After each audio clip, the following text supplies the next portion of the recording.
Pourquoi est-ce que les chrétiens américains ont voté pour Donald Trump? On en parle tout de suite. C'est le podcast du pasteur. Yeeha! Bonjour peuple de Dieu, je suis le pasteur Tito Muchevele. Bienvenue dans l'épisode 3 du podcast du pasteur, le podcast qui a pour but d'apporter un peu de nuance et de la lumière dans ce monde gris et sombre. Ce podcast qui se déroule en 3 rubriques: les news du pasteur, ce qui arrive dans ma vie, le dossier du pasteur, ce qui se passe dans le monde chrétien, et questions pour un pasteur. Là, je réponds simplement à vos questions. Aujourd'hui, je pense qu'on aura seulement les 2 premières rubriques parce que le dossier est gros, lourd et super intéressant. Allez, c'est parti pour les news du pasteur. Aujourd'hui, j'aimerais vous dire que j'ai écrit un livre, un tout petit livre, mais je suis content d'avoir fait ça, je suis content de l'avoir fait. Ça faisait quelques mois que je bossais dessus. Pour tout vous dire, je bosse sur plusieurs projets de livres, mais j'ai préféré finalement me focaliser vers un premier petit projet et ensuite me tourner vers des projets un peu plus gros. J'aimerais aussi vous raconter comment j'ai découvert mon talent pour l'écriture. C'est pas quelque chose que je pensais que j'avais. Certes, j'ai écrit pas mal de chansons dans ma vie, je suis quelqu'un d'assez créatif, etc. Mais l'écriture, c'est quelque chose qui m'a toujours un peu repoussé. Jusqu'à ce qu'en 2013, j'aille faire un semestre d'études aux États-Unis. Et dans mes classes, c'était essentiellement des personnes adultes, voire âgées, qui avaient des enfants, qui travaillaient, et donc ne pouvaient pas souvent être là à tous les cours. Et comme moi, j'étais là tout le temps, vu que j'étais là pour étudier, je prenais des notes de cours qu'ensuite je partageais à mes collègues.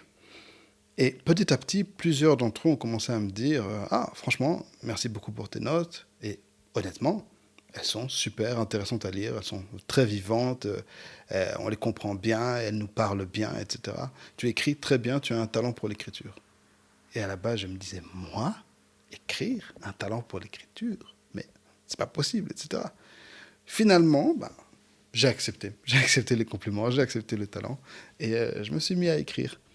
Et effectivement, c'est pas quelque chose qui vient naturellement chez moi. Je suis très souvent bloqué quand j'écris. J'ai beaucoup d'anxiété quand j'écris parce que je lutte avec l'idée que non, c'est nul ce que tu fais, c'est nul ce que tu es en train de faire. Et puis je me rappelle, non, je suis talentueux, je sais écrire, je vais y arriver. Donc c'est un combat psychologique très fort pour moi. Je ne suis pas une de ces personnes qui s'assoit juste et puis écrit. Parler vient beaucoup plus naturellement pour moi que écrire. Mais voilà, grâce à cette petite expérience, j'ai découvert ce talent et je l'ai cultivé. Alors, 2 choses à vous dire là-dessus. Premièrement, n'hésitons jamais à complimenter et à encourager les gens.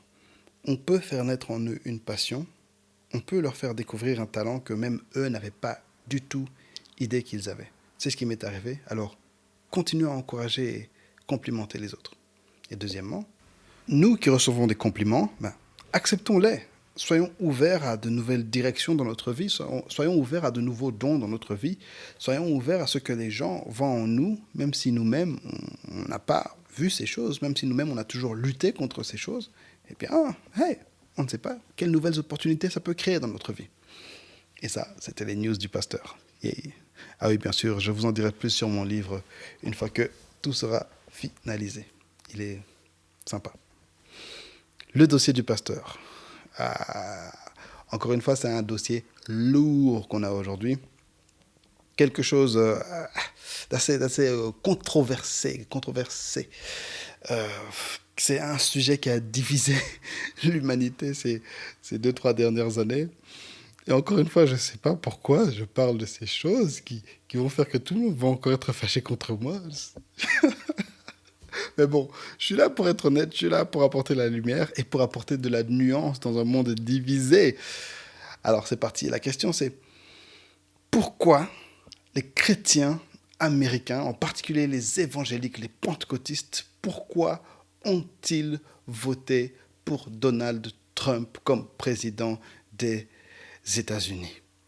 Pourquoi une grosse masse de chrétiens a voté pour un homme qui a un caractère très peu chrétien, qui a un langage vulgaire, qui a une vie sexuelle dépravée, qui est méchant avec les gens, qui insulte les gens, qui dénigre les gens, qui ne reflète pas la personne de Christ? Pourquoi avoir fait ça? C'est quelque chose qui, pour nous, Européens, chrétiens européens, peut être très choquant. Mais je vous avoue que je les comprends. Est-ce que j'aurais fait la même chose? Je ne sais pas, mais je les comprends. Et aujourd'hui, mes très chers amis, je vais vous aider à les comprendre. Je vais vous expliquer en fait différents points qui expliquent pourquoi les chrétiens ont voté pour Donald Trump. Tout d'abord, un petit disclaimer encore une fois. Je vais vous parler de mon point de vue. Je vais vous parler de ce que moi je vois, de ce que moi je sais.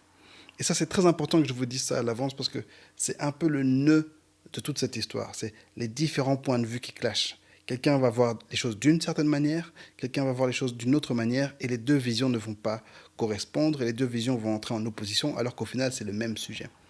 Alors, mon point de vue. Tout d'abord, je suis un pasteur. C'est le podcast du pasteur. Je suis un pasteur pentecôtiste d'une dénomination américaine.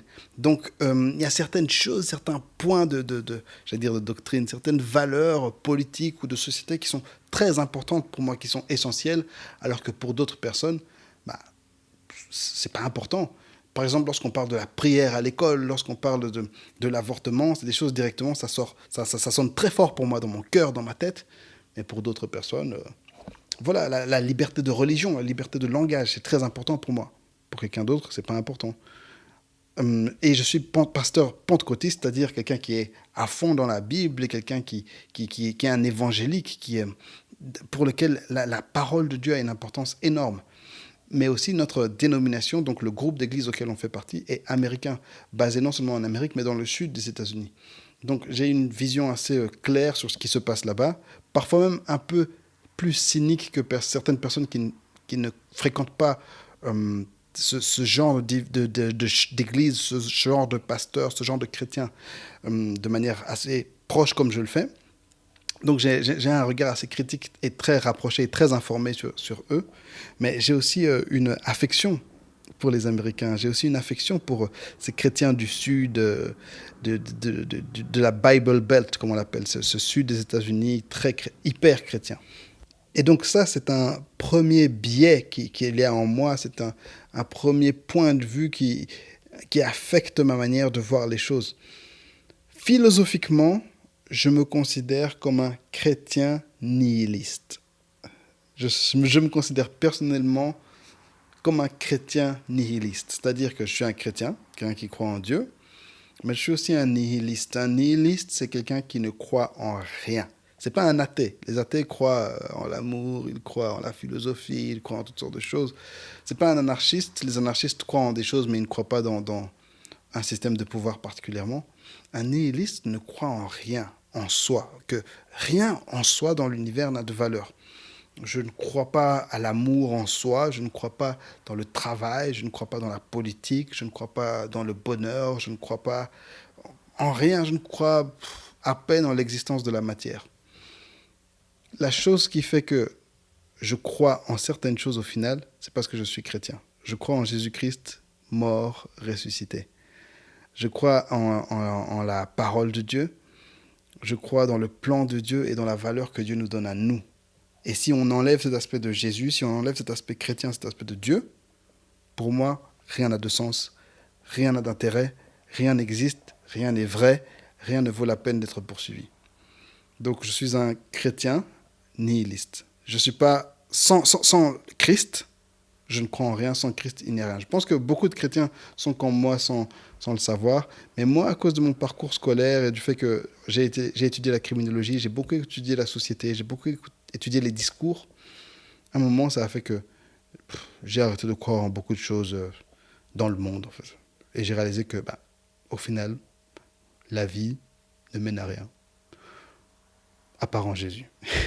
Si tu m'enlèves le paradis, si tu m'enlèves la foi, si tu m'enlèves le Saint-Esprit, je n'ai absolument rien. Je suis aussi, c'est devenu encore une fois, ce podcast, je ne sais pas si vous remarquez qu'il y a des moments où ça devient dark. J'essaie de regarder les choses light, mais bon voilà, je vais être honnête et tout. La troisième chose que je suis, c'est que je suis un Afropéen, un Européen d'origine africaine, d'origine congolaise en l'occurrence, un Afropéen à tendance panafricaine. Mon père, et ça c'est par mon père en fait que ça vient, mon père a étudié à l'université de Dakar dans les années 70. Donc, alors que beaucoup étaient encore dans leur pays respectifs, au Congo, enfin au Zaïre à l'époque, c'était Mobutu, les disputes entre les tribus, les différents partis, blablabla. Mon père était dans la plus grande université d'Afrique. Il était au Sénégal à l'époque où Senghor était le président, à l'époque où le Sénégal brillait comme un centre culturel qui était ouvert vers le monde. Il a vu des chanteurs tels que Ike et Tina, il les a vus en concert à Dakar. Il a participé à des mouvements un peu gauchistes. À cette époque des années 70, il y avait tout ce mouvement de réflexion sociétaire. Mon père était dedans. À l'époque aussi, très vite après sa conversion, il est devenu évangéliste et a voyagé dans toute l'Afrique de l'Ouest. Et revenant au Congo, il avait cet amour, cette vision de l'Afrique, cet amour pour l'homme noir, cette passion pour le fait que nous, tous ensemble, Africains, nous pourrions travailler ensemble et construire une société meilleure, au-delà des tribus, au-delà des pays, au-delà de l'histoire. Et c'est quelque chose qui m'a transmis très fort. Et voilà, c'est quelque chose aussi qui affecte la manière dont je vois les choses. Je pense beaucoup en termes d'hommes noirs, en termes d'Afrique, mais dans une vision non réductrice, une vision large, une vision qui essaie d'inclure le plus de gens possible. Et quatrièmement, je suis un amoureux de l'Amérique.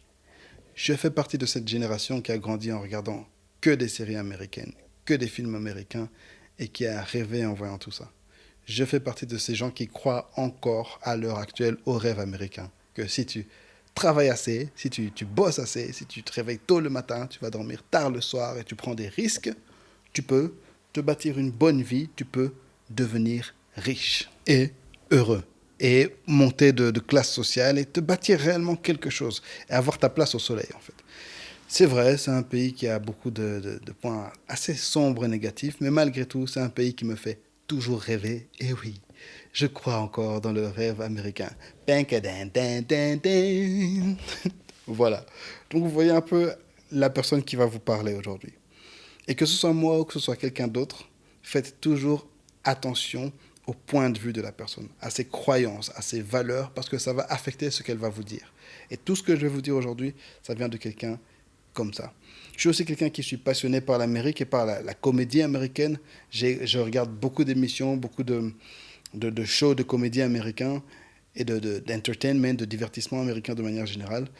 Et ces dernières années, j'ai pu constater pas mal de choses qui m'ont permis de comprendre la situation un peu là-bas et qui va maintenant me permettre, j'espère, de vous éclairer un peu sur la question pourquoi les chrétiens américains ont voté pour le grand monsieur orange et blond, Trump. Allez, on vit quand même dans un monde de dingue. L'autre jour, j'ai regardé une photo de Kim Kardashian à la Maison Blanche en train de faire un discours sur la situation des prisonniers et Donald Trump, la star de télé-réalité, en train de l'écouter alors que c'était lui le président. Tu te dis, mais c'est quel monde? C'est pas que c'est mal, c'est juste bizarre. C'est très bizarre, hein? C'est très étrange. Enfin voilà, c'est parti pour le dossier du pasteur. La première chose que j'aimerais vous dire sur la raison pour laquelle les Américains chrétiens ont voté pour Trump, c'est qu'ils n'ont bien entendu pas tous voté pour lui. Est-ce que c'était le candidat préféré des chrétiens? Même ça, ce serait dur à dire. Mais ce qui est certain, c'est qu'une bonne masse de chrétiens évangéliques pentecôtistes ont voté pour lui.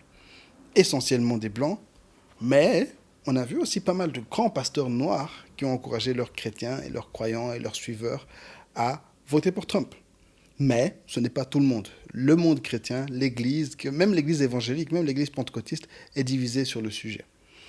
Donc rappelez-vous que ce n'est pas tout le monde, ce n'est pas leur star, ce n'est pas leur idole, ce n'est pas leur messie, ce n'est pas le gars qui a réussi à les unir tous, mais beaucoup ont voté pour lui. Est-ce que c'est une majorité de chrétiens? Je ne peux même pas vous dire ça. Ce sera, oui, un truc, je n'ai pas hyper recherché cette présentation. J'aurais pu passer des jours et des heures dessus, donc j'ai préféré être light et garder les choses un peu légères. Je ne peux même pas vous dire si statistiquement c'est une majorité de chrétiens qui ont voté pour lui, mais voilà. Il faut aussi se dire que beaucoup de gens, ces élections, n'ont pas voté, notamment beaucoup de Noirs n'ont pas voté. Et beaucoup de chrétiens n'ont pas voté non plus parce que personne ne correspondait totalement à leurs idéaux. La deuxième chose maintenant qu'on va attaquer, en fait, la deuxième raison pour laquelle les chrétiens ont voté pour Trump, c'est à cause du système. Il faut comprendre le système électoral américain. Il y a plein de petits détails qui entrent en jeu, mais je vais vous en exposer quelques. Premièrement, c'est un système en 2 tours. Il y a d'abord les primaires, c'est-à-dire que les- entre différents partis, les candidats des différents partis vont s'affronter entre eux. Donc les candidats démocrates vont avoir des élections où on devra élire un démocrate. Ensuite, les républicains vont avoir leurs élections, on va élire un républicain. Et puis ces deux-là vont s'affronter au deuxième tour. Euh, Ce système est intéressant, mais premièrement, il est majoritaire. Donc, les petits partis ne sont pas vraiment représentés. Il y a un parti qui est en train de monter assez fort, c'est le parti libertarien. C'est les libertariens, ceux qui croient dans un petit gouvernement et une très grande liberté de l'individu. Ce parti est en train de monter, mais avec le système américain, ils ne vont aller nulle part. Il n'y a que les deux gros partis qui ont vraiment un poids quelconque. Les autres sont juste écrasés et disparaissent dans la nature. Donc, en réalité, on a très peu de choix en termes d'idéologie, on a très peu de choix en termes d'individus. La poule de gens sur lesquels on va puiser pour voter est très limitée. C'est vraiment deux idéologies qui sont là, l'une en face de l'autre, et on doit choisir entre ces deux, en gros, sinon notre voix ne sert à rien. Ensuite, au niveau des primaires, il faut comprendre que tous les candidats n'ont pas les mêmes moyens. Déjà, financièrement, l'argent qu'un candidat a, ou l'argent qu'un candidat réussit à réunir, va, va faire toute la différence. Parce que il y a très peu d'argent que le gouvernement va donner pour aider les candidats. Et aussi, il n'y a pas de temps d'antenne de manière générale, comme on peut avoir ici en Belgique. Chaque candidat a plus ou moins un temps d'antenne, chaque parti a un temps d'antenne qu'il peut utiliser pour les différents candidats. Et chacun a un peu sa chance. Alors qu'en Amérique, les candidats très riches vont prendre toute la place du point de vue de la promotion à la télé, etc. Ce qui n'est pas le cas partout, et donc ça joue très fort en leur faveur. Dans le cas de Trump, bah, il était très riche, et surtout, à cause de sa bouche, à cause de sa grosse bouche, à cause des scandales qu'il a fait, et à cause de la manière dont il choquait les gens, bah, on a beaucoup parlé de lui. La presse a énormément parlé de lui. La presse qui était contre lui, en fait, a créé son buzz. Eux-mêmes, en fait, ont créé Trump à force de parler de lui, à force de parler de ses scandales. Parce qu'en fait, Trump fait vendre. Il fait vendre des journaux, il fait vendre des clics sur les sites web de presse. C'est comme ça qu'ils vivent, en fait. Lui, il fait vendre des clics. Et bah, en étant choquant, il a créé un énorme buzz. C'était vraiment un raz-de-marée auquel on ne pouvait pas s'attendre. Une autre chose aussi par rapport aux primaires, c'est que les différents candidats contre lesquels Trump a dû se battre dans le parti républicain, ah, ils étaient assez peu charismatiques en fait. Vraiment très très très très peu charismatiques. En fait, je vais vous parler de certains d'entre eux. Il y avait quelqu'un comme Ted Cruz. Ted Cruz, bon, il se présente aussi comme quelqu'un de très chrétien, etc. Mais il est juste très creepy. Il est juste... Moi, regardez ce type, me met mal à l'aise. Il est trop clean, mais tu vois qu'il y a quelque chose qui cloche chez lui et que... Ah, il n'est pas digne de confiance. Et puis, quand tu creuses un peu sur sa manière de faire les choses, ah, il est... hmm, il est... Non, il met très mal à l'aise. La même chose sur Marco Rubio. C'était un jeune candidat de 45 ans. Et lui, une des choses qu'il a coulé, cherchez la vidéo sur YouTube. C'était une interview où on a montré. En fait, je crois que c'était une interview, je crois, où il était en train de parler à la caméra. Et puis, entre certaines phrases, il allait prendre un petit verre d'eau. Non, c'était une petite bouteille d'eau, je pense. Et juste la coller sur ses lèvres. Et juste. Et c'était juste horrible à regarder. Et ça a tué son image.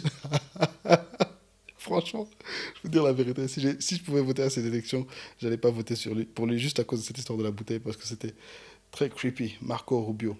Quelqu'un comme Santorum, je crois, c'est Rick Santorum.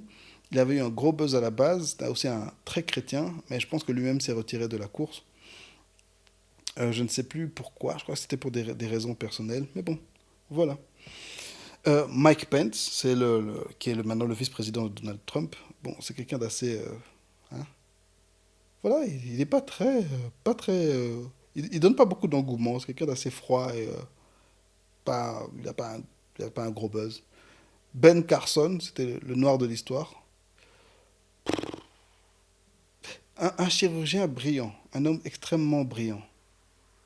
Mais quand il ouvre la bouche, je vous assure qu'on a envie de le gifler. C'est lui qui a dit que les esclaves étaient des employés rémunérés. Et il est très étrange. Il est aussi vraiment, il a un problème sérieux de charisme. Et, à la caméra, il donne pas du tout bien. Et, il met aussi très mal à l'aise quand on le regarde. Jeb Bush et Mike Huckabee, tous les deux, c'est aussi des chrétiens. Jeb Bush est le frère de George W. Bush, ancien président, le fils de George Bush, ancien président. Mais Jeb est juste trop doux, trop gentil. Et en débat, notamment contre Trump, allez, Trump va te rentrer dans la face et il va t'insulter, etc. Et Jeb Bush était là, non, monsieur, je ne suis pas du tout d'accord. Il essayait d'être trop civil. En fait, toute une partie de candidats, toute une flopée de candidats, que ce soit républicains ou démocrates, ont coulé parce qu'ils étaient trop polis, ils étaient trop bien, en fait. Et ces élections de 2016 n'étaient pas du tout civiles.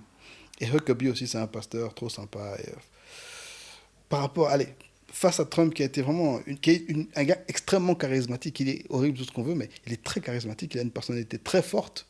Face à ce monstre de personnalité, cette personne qui est extrêmement habituée aux médias, à la télé, aux caméras, etc., tous ces bons hommes, bah, ils n'ont pas du tout fait le poids. Et pourtant, rappelez-vous que quand Trump est entré, tout le monde a pris ça comme une blague. Le parti républicain était absolument contre Trump, mais il a gagné. Et il a gagné largement les primaires. Et ça, c'est vraiment, je pense, le vote des chrétiens. Parce que le parti républicain est très chrétien. Et ça, c'est ce que je voulais dire aussi par rapport à ce système, c'est que ces dernières décennies, le parti républicain a été le parti très chrétien. Et que les chrétiens votent républicain. Et donc, pour eux, c'était dur de voter démocrate, alors que les valeurs qu'ils défendent sont très protégées par les républicains. Mais on reviendra sur les valeurs plus tard. Et là, je parlais simplement du système. En particulier le système à deux partis et le système à deux tours. La troisième raison, c'est Hillary Clinton, Madame Hillary Clinton. L'expression qui est revenue souvent, c'est que Hillary était the lesser of two evils, que Hillary était le plus petit mal entre deux maux. Et que s'il fallait voter pour Hillary, c'est qu'elle aussi, elle était mauvaise, mais elle était moins mauvaise que Trump. Et une bonne partie de la campagne de Trump, une bonne partie de la campagne des républicains, c'était de dire que non, Hillary n'est pas moins mauvaise. Tout d'abord, Hillary représente Washington. Elle représente la politicienne de profession.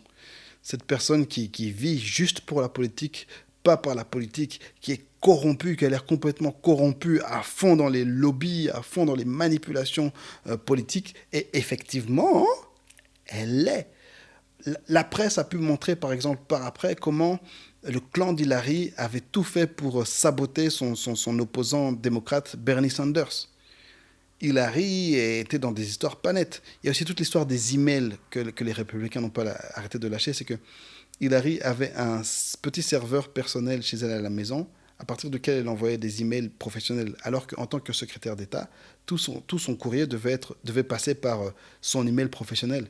Donc là, ça pouvait laisser croire qu'elle était dans des histoires de corruption, des choses comme ça. Et ça, c'est une affaire très lourde qui a été répétée. Hillary aussi, une autre affaire que les républicains lui ont mis sur le dos, c'est l'affaire de Benghazi. Cette ambassade américaine qui a été attaquée par des terroristes et dans laquelle plusieurs Américains ont été tués. Et il s'est avéré que c'est à cause de la négligence d'Hillary en tant que secrétaire d'État que cela est arrivé. Et donc, ils ont continué à répéter que Hillary n'était pas le moindre mal, en fait. Et on a toujours l'impression qu'elle ment, on a toujours l'impression qu'elle manipule. Et Hillary, aussi, rien qu'en termes de personnalité. Si vous regardez Hillary en 2008, contre Obama, vous regardez Hillary en 2016, contre Trump, vous regardez Hillary dans les années 90, c'est comme si ce n'est pas la même personne. Par exemple, à une époque, c'est comme si on a dû lui apprendre à sourire, on a dû lui apprendre à rire, parce qu'avant ça, elle ne riait pas. Et soudainement, elle a commencé à beaucoup rire. Hillary s'est tenue. À un moment, elle est devenue infamement populaire à cause de ses costumes, de ses tailleurs à pantalon. Parce qu'elle ne portait que ça. Et elle projette une assez mauvaise image, et à raison, on l'a accusée que c'est une vraie politicienne de profession, c'est Washington, c'est quelqu'un de corrompu. Et juste à cause de ça, beaucoup préféraient voter pour Trump qui donnait cette image de quelqu'un d'honnête dans le sens où il dit ce qu'il pense. Dans le sens où Trump ne réfléchit pas à deux fois avant de dire ce qu'il a en tête et il n'est pas dans des histoires trop cachées, trop profondes. Quoique, il y a eu tout ce dossier de sa collusion et de ses contacts avec la Russie qui laisse croire quand même le contraire. Et au final, personnellement, j'en sais rien. Mais c'est vrai que Hillary est un... Si ça avait été un autre candidat, quelqu'un de moins, avec une image moins, je dirais, glauque que Hillary, il se peut que Trump ne soit pas passé.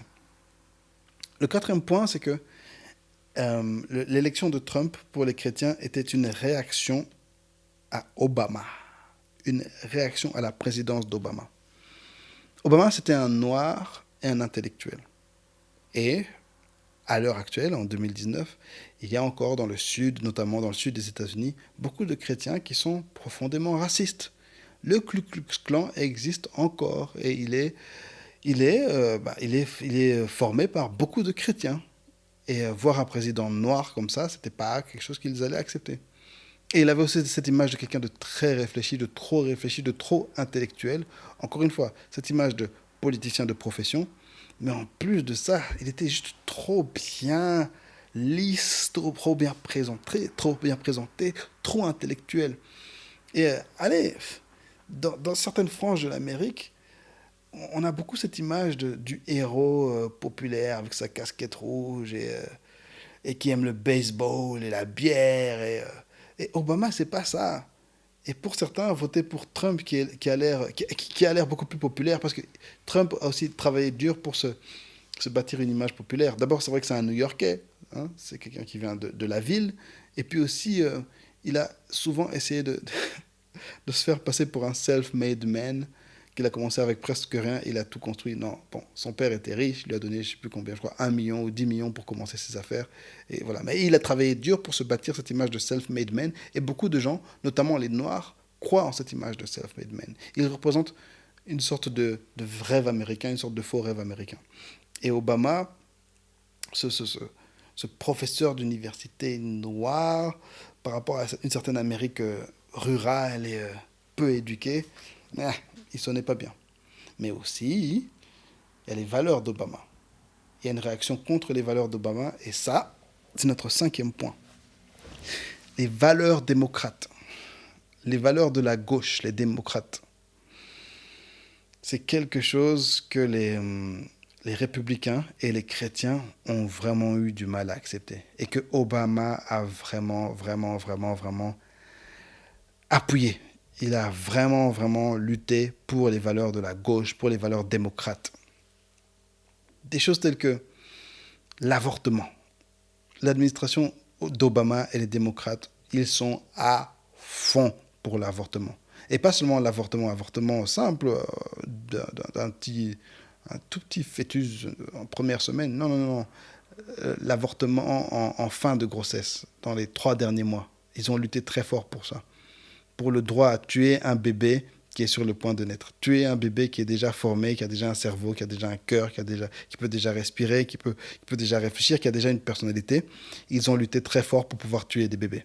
Et ils y sont arrivés. Récemment encore, je regardais une vidéo je crois que c'était un sénateur en Alabama, qui parlait d'une loi qui venait d'être sortie sur le fait qu'on pouvait tuer un bébé après sa naissance s'il s'avérait qu'il était handicapé et si les docteurs étaient d'accord. C'est vraiment du meurtre de bébé. Et ils sont à fond dans ce délire de tuer les bébés. Les démocrates veulent vraiment tuer beaucoup de bébés. Je sais pas, ça me dépasse un peu ce délire, mais voilà, ils veulent tuer des bébés. Et les chrétiens en ont marre. Ils en ont marre de ces bêtises de tuer des bébés. Parce qu'on peut appeler ça comme on veut. C'est un meurtre de bébés. Ils veulent tuer des bébés. Et c'est pas seulement les chrétiens, c'est beaucoup de gens. Mais voilà, les chrétiens en particulier, c'est quelque chose qui leur tient à cœur. Arrêtons de tuer les bébés. Il y a aussi tout le lobby LGBT et tout ce qui va avec. Je vous assure que de ce que je peux voir dans la presse américaine, de ce que je peux voir même sur YouTube, il y a tellement de vidéos d'interactions dans des universités, de ce qu'on peut voir dans les films, de ce qu'on peut voir dans les TV shows. Oh, ils sont à un autre niveau. Hein. D'abord, cette histoire des transgenres qui veulent... Ok, j'essaie d'expliquer ça bien en français. En gros, maintenant, ils sont arrivés à un niveau où je dois t'appeler par le pronom que tu veux que j'utilise. Encore une fois, la base, c'est que tu es un homme, tu deviens une femme. Tu veux que je t'appelle par des pronoms féminins. Her, ok. Bon, personnellement, je trouve ça bizarre, mais ok. Mais là, c'est encore pire. C'est que certains s'identifient comme n'ayant pas de genre, ou il y a toutes sortes de catégories qu'ils ont créées que je ne comprends pas toujours, mais ils ont inventé leurs propres pronoms. Xi, Zi, et ils veulent forcer les gens à utiliser ces pronoms. Quelqu'un comme Kathleen Jenner, qu'ils ont... Kathleen Jenner, comment elle s'appelait? Kathleen Jenner, Bruce Jenner. Voilà, Bruce Jenner qui est devenue Kathleen, et qu'ils ont mis en avant comme étant une femme forte et un symbole de la lutte vers le progrès. Allez, on l'a toujours connu comme un homme, comme Bruce, un homme étrange d'ailleurs. Euh, Très, très, très étrange. Et maintenant, on doit l'appeler elle. Mais c'est un homme. Quand tu vois que c'est un homme, bon, ça, c'est encore une fois, c'est moi. Hein. Certains sont peut-être plus sensibles que moi, mais pour tout vous dire, je vous avoue que je ne sais pas ce que je ferai en face de cette personne. Mais moi, quand je vois un homme. Mais bon, voilà. Et ça, les chrétiens, le fait qu'on les force à faire ce genre de choses, ou bien il y avait l'histoire de cette boulangerie chrétienne qui avait refusé de faire un gâteau pour un mariage gay. Ou bien aussi ce règlement qui était sorti à un moment que les pasteurs étaient obligés de marier des gays.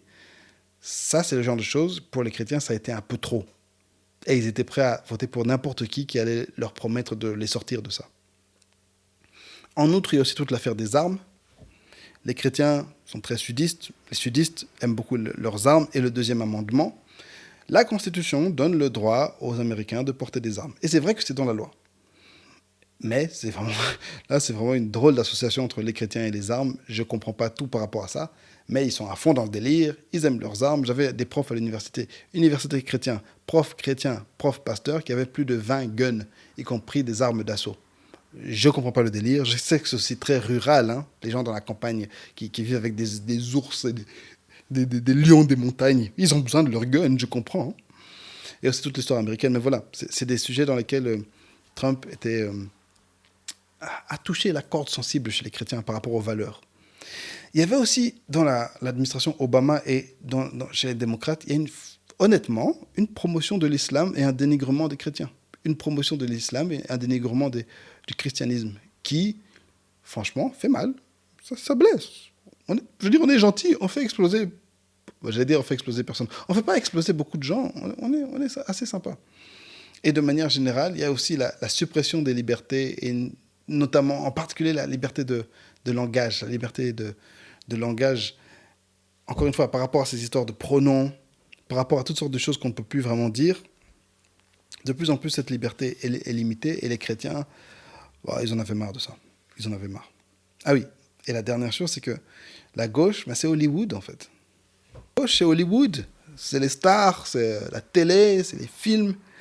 Et pour les chrétiens, à Hollywood, c'est Satan. Hollywood, c'est la dépravation.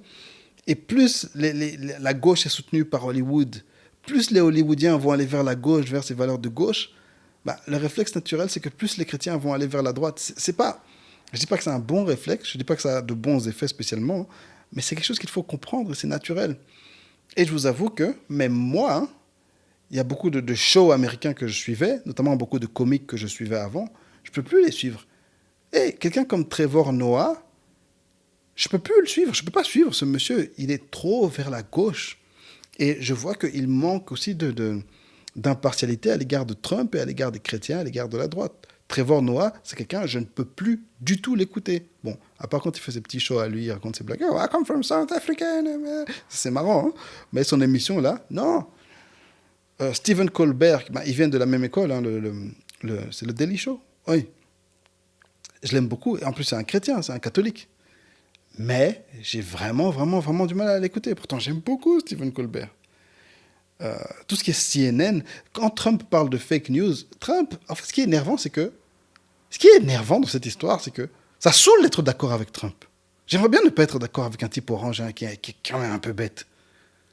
Mais les choses ont été tellement dans un autre sens, dans une autre direction, qu'on se retrouve à être d'accord avec lui. Fake news, ouais, il y a beaucoup de fake news. Oui, CNN ment beaucoup. CNN a des points de vue très, très bizarres sur certaines choses. CNN détourne les discours des gens, les paroles des gens pour que ça joue contre eux. Il n'y a pas que CNN, il y a toutes les chaînes, mais voilà. En l'occurrence, CNN est très de gauche et voilà. Et donc ce clash des valeurs a fait que ça a été dur pour les chrétiens. Et la sixième raison, c'est que le clash des valeurs a été amplifié par ce qu'on a appelé les echo chambers, l'effet de bulle. C'est que maintenant, à cause d'Internet notamment, et des algorithmes, mais aussi à cause quand même des chaînes traditionnelles, en fait, tu te retrouves dans une bulle, dans une chambre à écho, où ce que tu dis va être renforcé.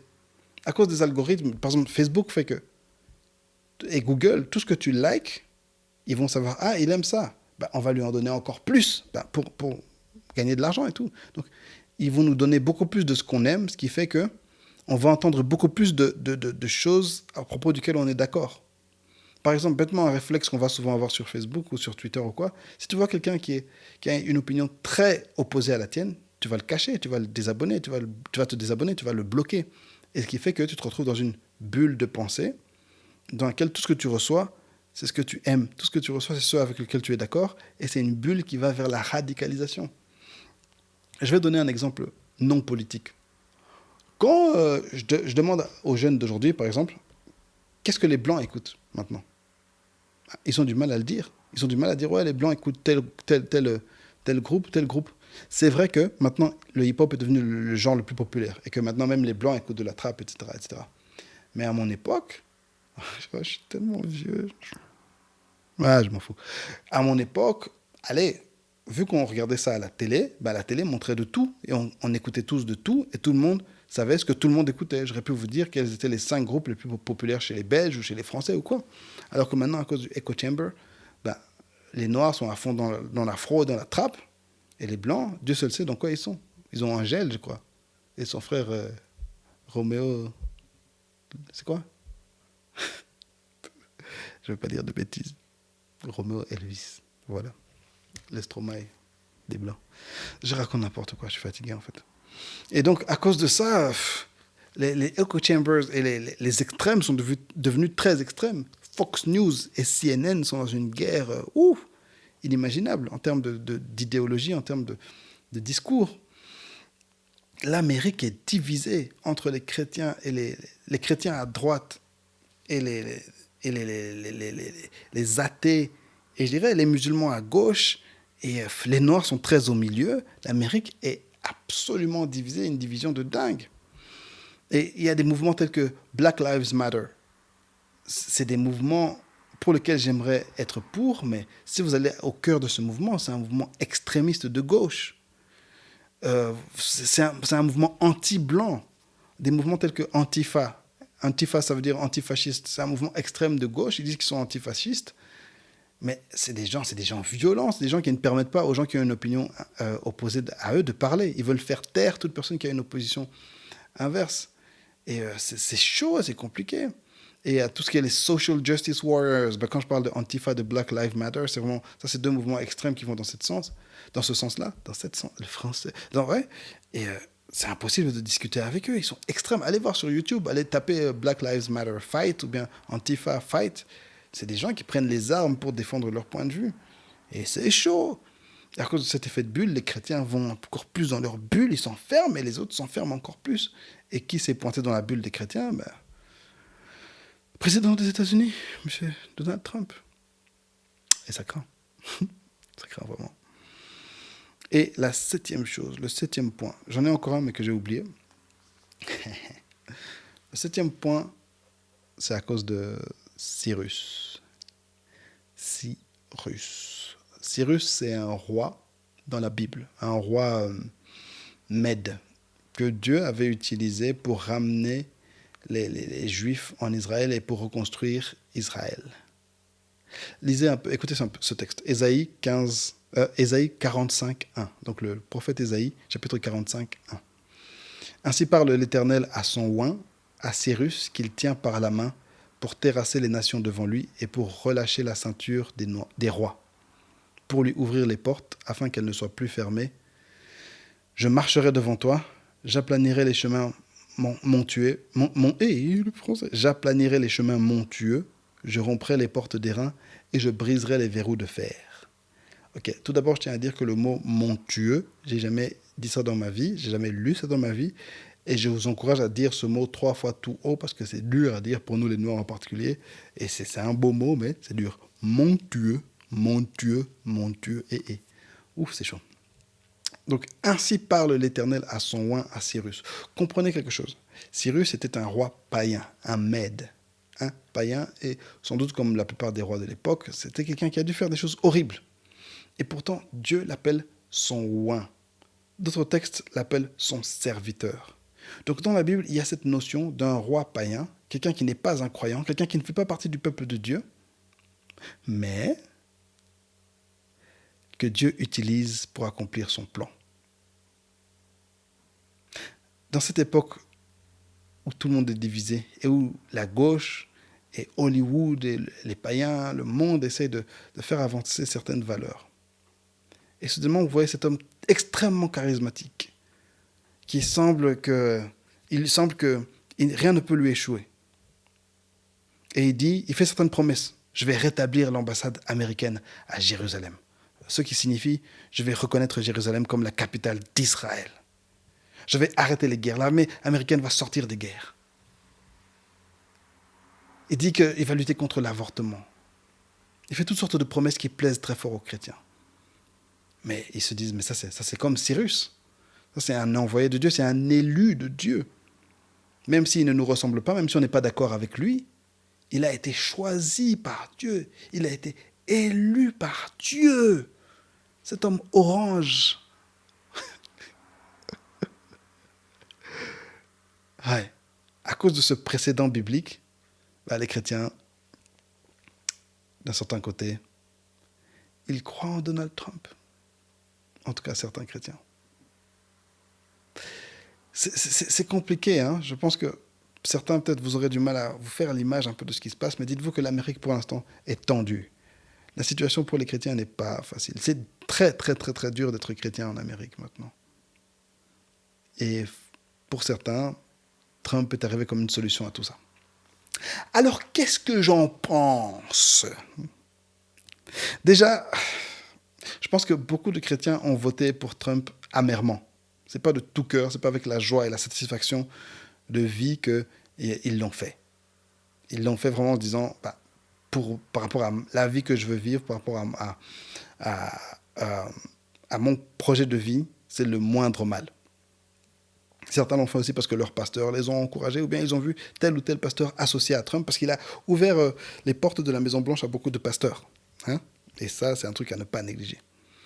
Mais je pense que beaucoup de chrétiens n'ont pas juste fait « Oui, Trump, tu es notre héros, on t'aime, on t'adore, on va voter pour toi. » Non, je pense que vraiment, ils ont dit « Bon, il me semble que ce monsieur-là est mieux pour nous. » Deuxièmement, je pense qu'on doit accepter qu'il y a des chrétiens qui pensent différemment de nous. Le christianisme, c'est une religion qui est merveilleuse grâce à la diversité qu'elle offre. Jésus nous a donné au final très peu de règles et très peu de principes en fait, mais des principes très forts. Et outre cela, acceptons qu'il y a des chrétiens qui croient dans d'autres choses que nous. Il y a des chrétiens qui croient dans l'esclavage. Et c'était comme ça à l'époque de Jésus. Philémon, c'est un livre de la Bible, c'est un livre qui est là pour dire à un maître, ton esclave s'est enfui, je l'ai renvoyé chez toi pour qu'il redevienne ton esclave et accepte-le. Il y a des chrétiens qui croient dans l'esclavage, il y a des chrétiens qui croient dans toutes sortes de choses et acceptons qu'il y a des chrétiens qui sont différents de nous. Les chrétiens, nous ne devons pas être d'accord avec toutes les croyances de tous les chrétiens.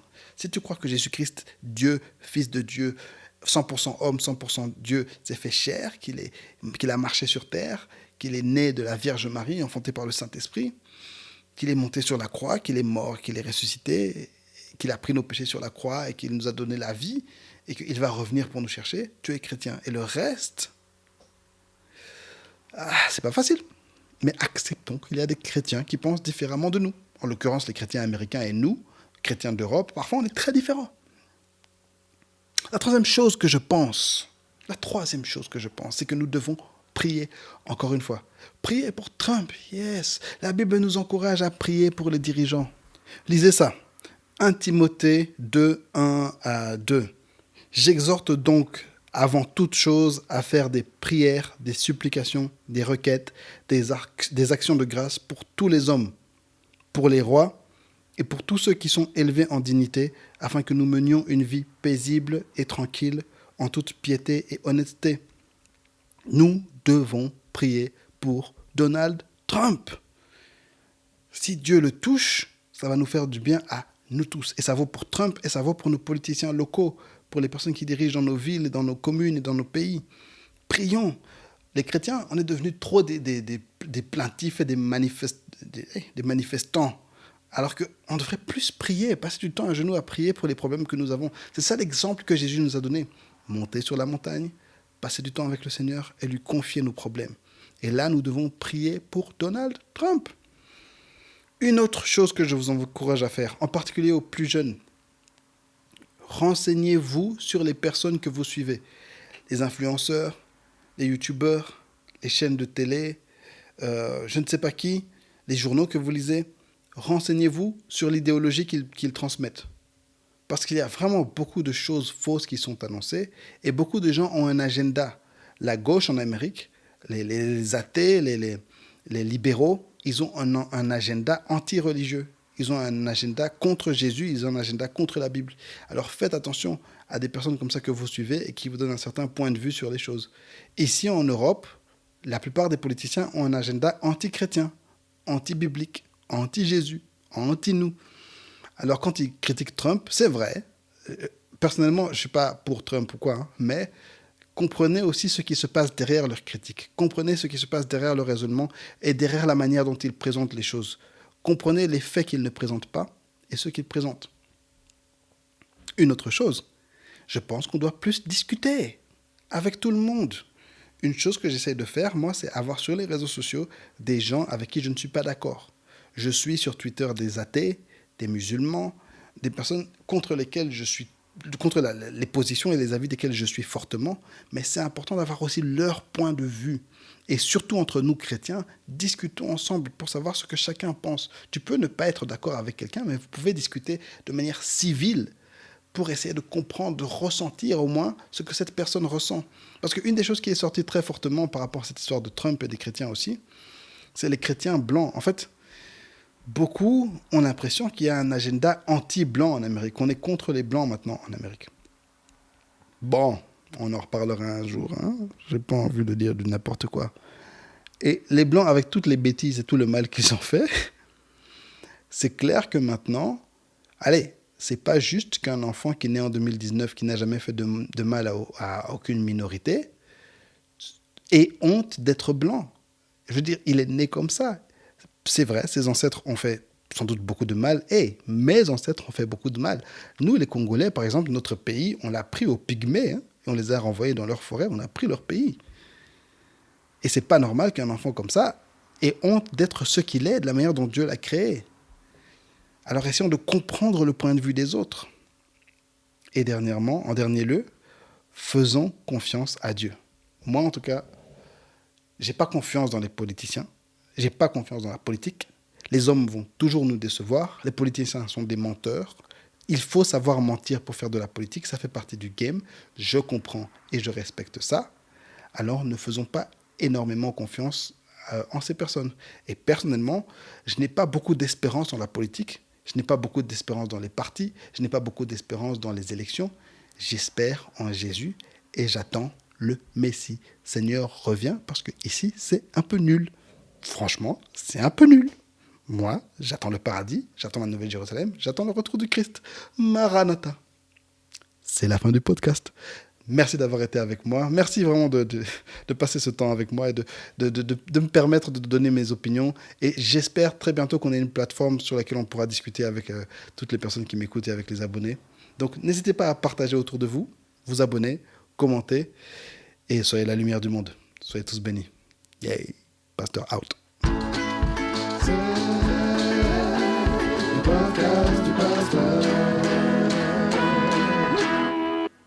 We need to make the church great again. Let's do it.